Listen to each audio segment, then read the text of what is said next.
Shalom bene data, reka tuganire kano kantu.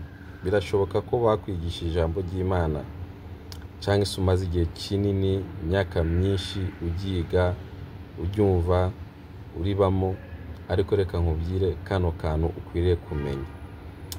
Twarigishijwe yuko kugira ngo abantu bazajye mu ijuru ari uko icyambere nuko umuntu agomba kuba yarizeye Yesu nk'umwami n'umukiza w'ubugingo bwiwe. Nibyo kuko Yesu niwe nzira ituganisha mu ijuru. Ariko nagira ngo nkubwire ngo ibyo ntabwo bigarukiraho, kuko Bibiliya, uburyo Bibiliya yanditswe muri navuga gute se, uburyo Bibiliya yanditswe ntabwo Bibiliya yanditswe mu buryo irimwo utudomo, irimwo amafirigire. Oya, Bibiliya yanditswe mu buryo bw'umuzingo. So iyo usoma ijambo ry'Imana riri continuer, rirakomeza. Iyo usomye rero nk'icyo cyane zo kugira ngo abari muri Kristo Yesu ntateka bazacigwa, ntabwo ukwiriye gushiraho akadomo. Hari ibindi Bibiliya idusaba tugomba gukora. Ikindi, dukwiriye kwita cyane, guha agaciro cyane amagambo Yesu yavuze.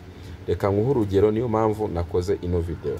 Yesu yaravuze muri Matayo igice cya 7 umurongo wa 21, aravuga ngo umuntu wese umbwira ati mwami mwami, siwe uzinjira mu bwami bwo mu ijuru, keretse ukora ibyo data uwo mu ijuru ashaka. Kiretse ukora, nagira ngo wumve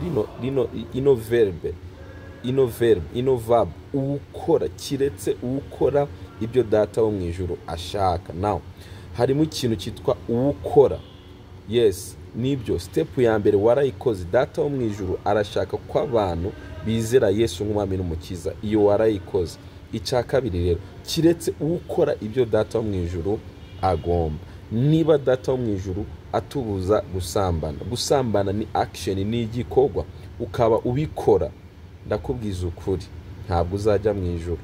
Niba wiba kandi data wo mu ijuru akubuza kwiba, biratubye ngo kireka ukora ibyo data wo mu ijuru ashaka.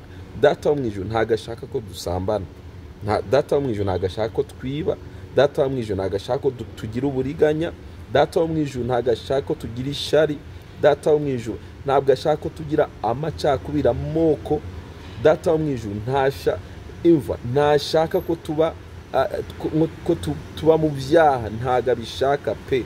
Nibyo warakijijwe, warizeye Yesu, ariko nukomeza gukora ibyo data adashaka, iyo ni inzitizi. Aya ni amagambo Yesu ubwe yivugiye. Niyo mpamvu abantu muri iyi minsi dusa nkaho agakiza twagafashe nk'ibintu bisanzwe. Yesu yaradukijije, Yesu yaduhaye gukiranuka kwe, nibyo yarabiduhaye, ariko nudakora ibyo ashaka, niko Yesu yavuze wowe ubwe. Aya ni amagambo Yesu yivugiye ubwe. Nudakora ibyo ashaka ntabwo uzajya mu ijuru. Naje kukubwira ngo umunsi uhindure ibitekerezo, uhindure uko wabona ibintu. Warakijijwe ariko ukomeza kuba mu byaha. Twihane, duhindukire, tugende dukora ibyo data wo mu ijuru ashaka, kuko ibyo bizatuma tubona ubugingo buhoraho.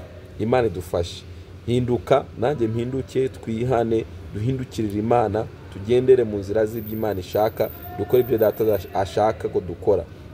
Niba ugifite intege runaka mu kintu runaka, birashoboka kugira wagira intege nke ahantu runaka, ukwiriye gusaba data akaguha imbaraga zo kuva muri ibyo byaha, zo kuva muri izo ntege nke, tukagendera mu kwera no mu kwezwa kw'Imana.